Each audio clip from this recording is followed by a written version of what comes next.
quiero aclarar que tenemos que diferenciar la deuda externa de la deuda pública en general. La deuda pública en general bajo el gobierno kirchnerista ha aumentado considerablemente y es hoy de unos 220.000 millones de dólares. 220.000 millones de dólares. La deuda externa se ha reducido relativamente al Producto Bruto y según el gobierno hoy es del 20%. Para el gobierno, que una deuda externa sea del 20% es un hecho menor. El 20%, de acuerdo a lo que le dije a ustedes, de que el Producto Bruto es 450.000, son 90.000 millones de dólares. Suena bajito el porcentaje, 90.000 millones de dólares es un frangote de dinero.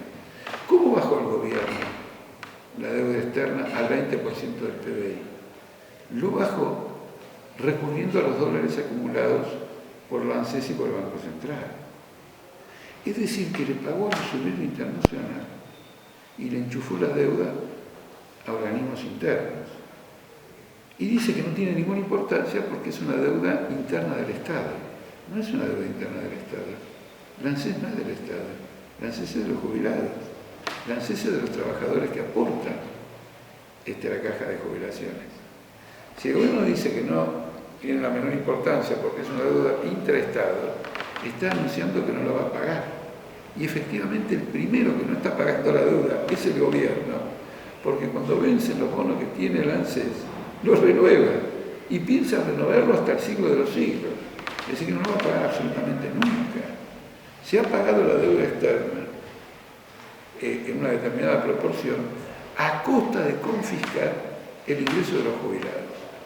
Ahora, cuando el gobierno dice que el 20% de la deuda pública, que el 20% es deuda externa, deuda a los acreedores internacionales, debo aclararles que miente, porque hay una deuda que no la computan acá, que es el cupón del PBI.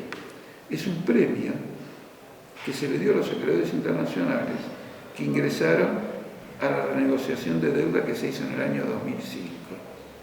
El monto total que hay que pagar por cupón de PBI es de 40.000 millones de dólares. Ya se han pagado diversas cuotas, pero aún así queda por delante cerca de 25.000 a 30.000 millones de dólares. Sumado a los 90.000 que le dije antes, son 120.000. Y esto ya es bastante más que el 20%. Otra cosa más son los intereses. El 20% es el capital que se debe del PBI, 90.000 millones de dólares es el capital que se debe. Pero ese capital tiene encerrado un interés, es muchísimo más que eso. Pero lo más grave de todo es que es una deuda usuraria. ¿Es usuraria por qué? En primer lugar, es una deuda de 50 años. ¿Quién tiene una misma deuda durante 50 años? Aquel que nunca la pudo pagar y que el usurario se la fue aumentando al cobrar, al transformar los intereses en nueva deuda y sobre esa nueva deuda pagar intereses que luego no se pagaban porque no había condiciones de pagarlo. Se contraía una nueva deuda sobre esos intereses y nuevos intereses. Eso en la justicia, en el derecho internacional, también en el derecho nacional, eso se llama usura. La deuda argentina es usuraria. Y el último punto es una deuda de 50 años, de un país que declina constantemente. Es una hipoteca que la nación no puede soportar. ¿Y quién está primero, el banquero o el niño desnutrido? ¿Quién está primero, el banquero o el jubilado? ¿Quién está primero en general, el ser humano o los beneficios de las grandes corporaciones? Nosotros opinamos del ser humano. Y es una deuda usuraria, y es una deuda de 50 años. Y es una deuda cuyo grueso, ¿quién lo contrajo? La dictadura militar. Por lo tanto, no la contrajo en nombre del pueblo argentino, la contrajo en nombre propio. Y gran parte de la deuda que tenemos que pagar ni siquiera la contrajo la dictadura militar. La contrajeron los grandes grupos económicos y cuando no la pudieron pagar, el gobierno militar la estatizó a través de Domingo Cavallo. Estamos pagando la deuda de otro. Es el afano del siglo. Es la destrucción del país. ¿Qué pasa si no pagamos?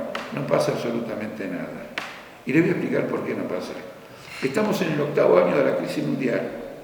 Y la crisis mundial se caracteriza ¿por qué? Por el hecho de que nadie paga deudas. Y el Estado sale y pone la plata para rescatar bancos que no pueden pagar sus deudas. Es decir, nadie está pagando la deuda, pero cuando la deuda la tiene un capitalista que si la paga quiebra, el Estado va y lo rescata. Ahora, si la deuda la tenemos los argentinos, o la tenemos los trabajadores, nadie viene en nuestro rescate. El rescate es que no paguemos la deuda externa. Absolutamente. Y este es un problema internacional. Como es usuraria, tenemos a favor el derecho internacional. Como es usuraria, tenemos a favor el derecho, la simpatía de los pueblos. Como esto lo sufren numerosas naciones, miren Grecia, miren España, miren Italia. Numerosas naciones están quebrando bajo el peso de esta deuda financiera. La propuesta de no pagarla es una salida para los trabajadores del mundo entero e incluso para naciones enteras. Lo que pasa es que nos gobiernan mercanchifles, nos gobiernan punteros de cuarta, servidores del capitalismo. Y lo mismo vale para los opositores. El Partido Obrero y el Frente de Izquierda tienen el honor de plantearle al pueblo argentino los problemas que hay y la forma de resolverlos.